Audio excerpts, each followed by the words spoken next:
गृह विज्ञान विषय के इस YouTube चैनल पर आप सभी का स्वागत है। आज का जो हमारा लेक्चर है वो मेंटली हैंडीकैप्ड चिल्ड्रन इस टॉपिक पर है। इस टॉपिक को हमने पूर्व के वीडियो से हम पढ़ते आ रहे हैं। आज जो हम चर्चा करेंगे इस टॉपिक में वो है कि मंदबुद्धिता जो है या मेंटली हैंडीकैप्ड जो बच्चे होते हैं उसके क्या कारण जो है वो होते हैं।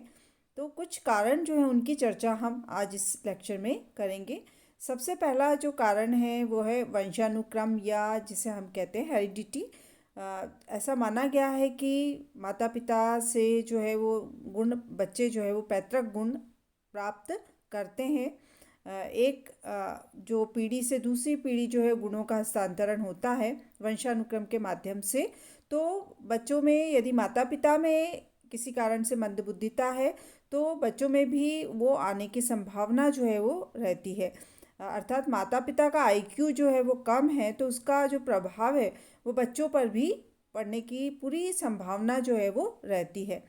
दूसरी जो हम बात करेंगे, दूसरा जो कारण है गर्भकालीन अवस्था में संक्रामक बीमारी होने से किसी भी प्रकार की इन्फेक्शियस डिसीज़ जो है वो ड्यूरिंग प्रेगनेंसी है तो बच्चे को भी इस प्रकार के उसके मस्तिष्क पर जो है उसका प्रभाव होने की संभावना रहती है।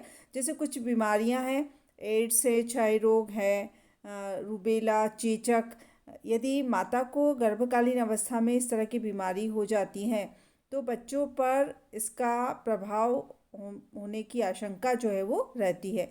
और ऐसे बच्चों का शारीरिक और मानसिक विकास जो है वो दोनों पर उसका प्रभाव, इन बीमारियों का प्रभाव जो है वो पड़ता है। और ऐसा माना गया है कि जो माइक्रोसिफेली जो एक हमने मंदबुद्धिता का विशिष्ट प्रकार पढ़ा था उसके टाइप्स के अंदर, तो वो होने की संभावना जो है वो बच्चों को रहती है या इस प्रकार की मंदबुद्धिता का जो है वो बालक शिकार हो सकता है।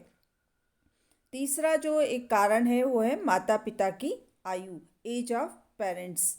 ये भी माना गया है कि यदि माता पिता की आयु अधिक होती है, अधिक से तात्पर्य है कि 40 वर्ष के आसपास या उससे ऊपर के पेरेंट्स हैं और माता जो है वो गर्भधारण करती है और शिशु का जन्म होता है तो मंदबुद्धिता होने की जो प्रोबेबिलिटी है वो बढ़ जाती है।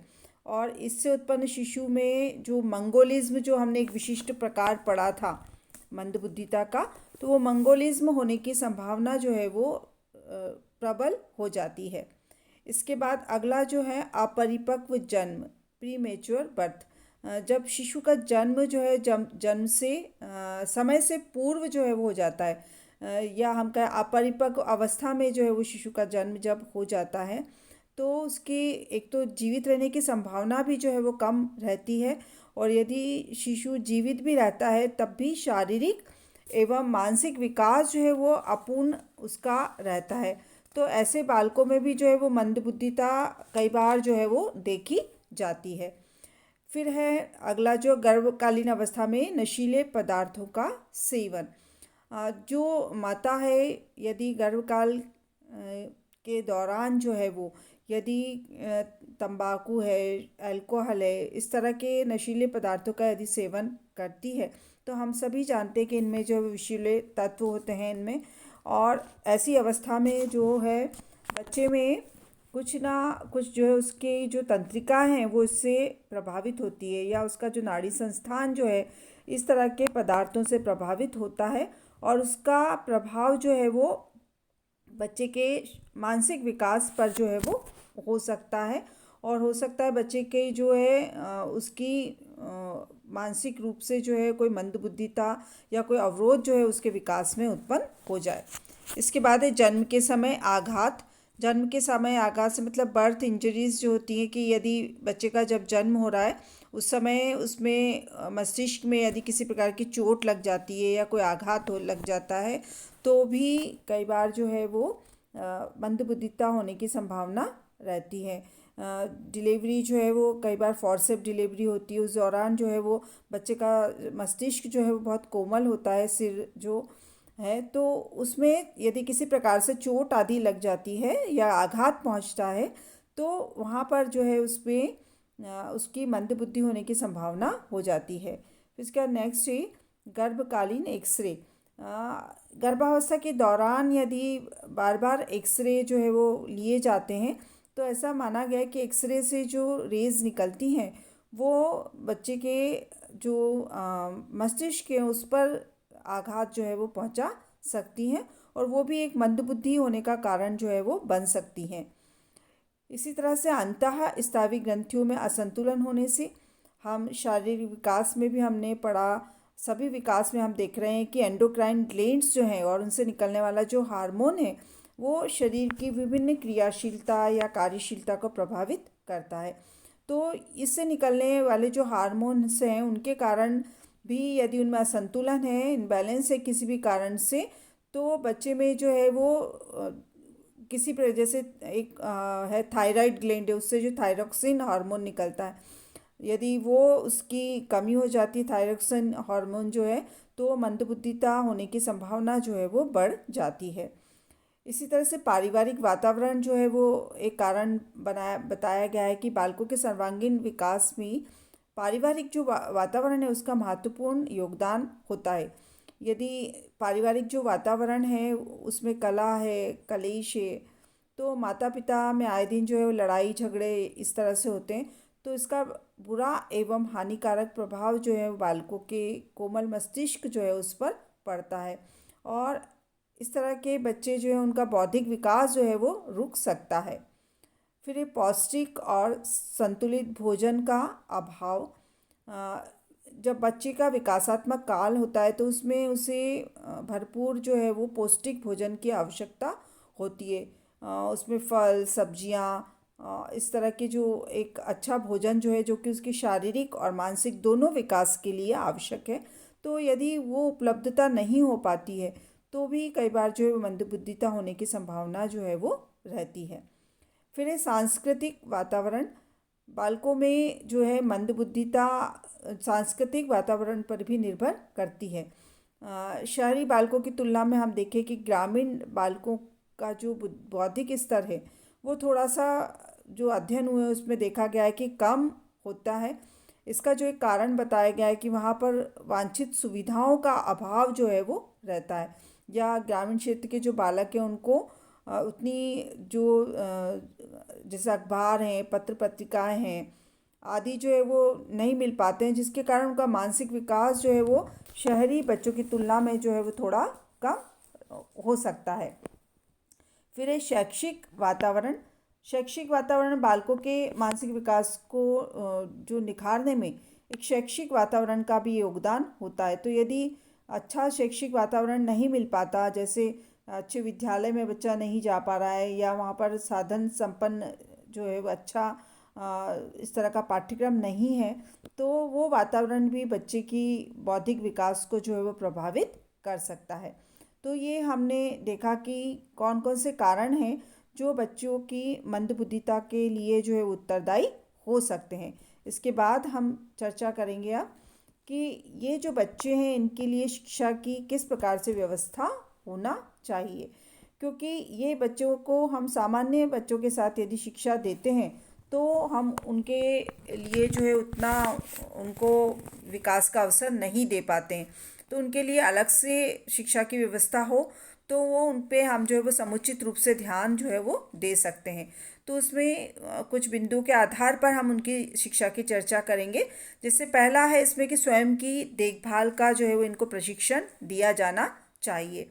मंदबुद्धि बालक जो है वो मानसिक रूप से उसका इतना विकास नहीं हो पाता है कि वो खुद की देखभाल भी कर सके। तो सबसे पहले जो है अनिवार्य हो जाता है कि इन बालकों को स्वयं की देखभाल का जो है प्रशिक्षण दिया जाए। उनको अपने शरीर की स्वच्छता, अपने बाल बनाना, सही प्रकार से भोजन ग्रहण करना, ये छोटी छोटी जो बातें हैं जो उनके स्वयं से संबंधित है उनकी ट्रेनिंग जो है वो उन्हें दी जाए।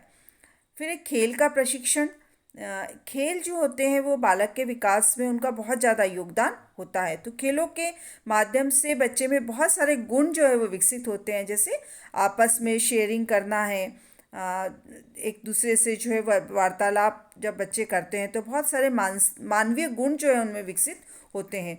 तो बच्चे जो है वो इस प्रकार के इनमें खेल की भावना विकसित की जाए, यानी खेलने के अवसर दिए जाए, ताकि इनमें ये गुण जो है वो विकसित किए जा सकते हैं। फिर है व्यावसायिक प्रशिक्षण। ये जो बच्चे हैं, इनमें से कुछ बच्चे जो है उतना पढ़ लिख तो नहीं पाते, लेकिन उनको इस तरह के रोजगार की ट्रेनिंग जो है वो दी जा सकती है। तो बच्चे जो है वो इस प्रकार के व्यवसाय के लिए कुछ सीख लेते हैं, जैसे इनको लिफाफे बनाना है या मोमबत्ती बनाना है, इस तरह की छोटी छोटी केन की जो बुनाई होती है, कुर्सी आदि की, वो कार्य जो है इनको सिखाए जाते हैं या इनको सिखाया जाना चाहिए, ताकि इनको इस तरह के जब कुछ रोजगार या इनकी अर्निंग जो है वो हो सके, और ये भी समाज में जो है वो अपना एक जो यदि वो कमाएंगे तो परिवार पर भी बोझ नहीं रहेगा, और साथ ही जो है वो उनमें कोई स्किल भी जो है वो डेवलप होगी। फिर है पाठ्यक्रम जो है वो किस प्रकार का होना चाहिए इनके लिए। पाठ्यक्रम जो है वो इस प्रकार का हो कि बच्चे जो है वो आसानी से इनको सीख सकें, पढ़ सकें जो है, और उनकी बौद्धिक स्तर जो है उसके अकॉर्डिंग जो है वो पाठ्यक्रम जो है वो होना चाहिए, और जो बच्चे के शारीरिक, मानसिक, सामाजिक सभी विकास में उस पाठ्यक्रम का योगदान हो। इसी तरह से एक हमारा बीच में छूट गया पॉइंट की उन्नत शिक्षण विधि। दो तरह की शिक्षण विधि जो है वो इनके लिए बताई गई है कि किस प्रकार की शिक्षण विधि जो है वो इनके लिए पाठ्यक्रम के लिए होनी चाहिए। तो एक तो है डिक्रॉली विधि जो है वो इनके लिए एक अच्छी विधि बताई गई है, जिसमें जो है बालक को जो शारीरिक क्रियाएं हैं उनके परिष्कार पे जो है इस विधि में जोर दिया जाता है, कि बालक जो है वो अपनी ज्ञानेंद्रिय व मांसपेशियों का संतुलन जो है वो स्थापित कर सके, क्योंकि ज्ञानेंद्रिय और मांसपेशियों पे यदि उसका संतुलन होगा तो वो बच्चा जो है वो कई एक्टिविटी को कर पाएगा।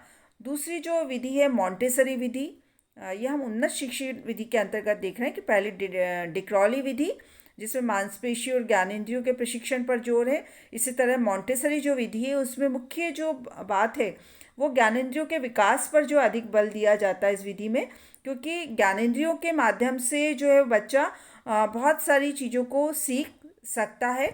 तो इन बच्चों में जो है वो ज्ञानेंद्रिय विकास जो है वो कमज़ोर होता है।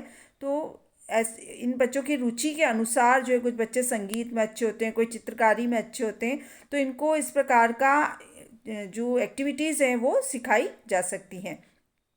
इसके बाद जो लास्ट है इसमें विद्यालय।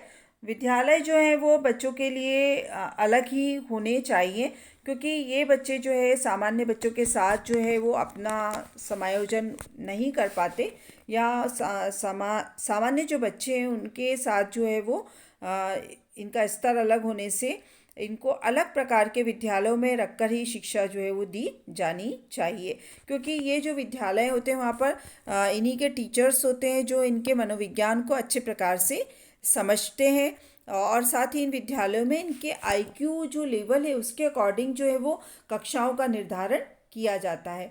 तो यदि हम किसी भी प्रकार के ऐसे मंदबुद्धि बच्चों को देखते हैं, तो सबसे पहले तो उनका हम मंदबुद्धिता जो है उसका आइडेंटिफिकेशन होना बहुत ज़रूरी है। यदि समय पर हो जाता है उसका आइडेंटिफिकेशन, तो बच्चों को जो है वो किस लेवल का उनका आईक्यू है वो जानने के बाद जो है वो क्या उनको शिक्षा दी जा सकती है, या उनको सिर्फ कोई ट्रेनिंग ही दी जाएगी, शैक्षिक जो है वो स्तर उनका विकसित नहीं किया जा सकता। तो ये बहुत कुछ तब निर्भर है जब बच्चे का समय पर जो है वो आइडेंटिफिकेशन हो जाए या उसकी पहचान हो जाए कि उसमें मंदबुद्धिता है, और मंदबुद्धिता किस स्तर पर है, तो उसको कुछ हद तक जो है वो समाज में अच्छे प्रकार से रहने योग्य जो है हम उसको बना सकते हैं, या उसका एक व्यक्तित्व जो है हम थोड़ा उन्नत कर सकते हैं।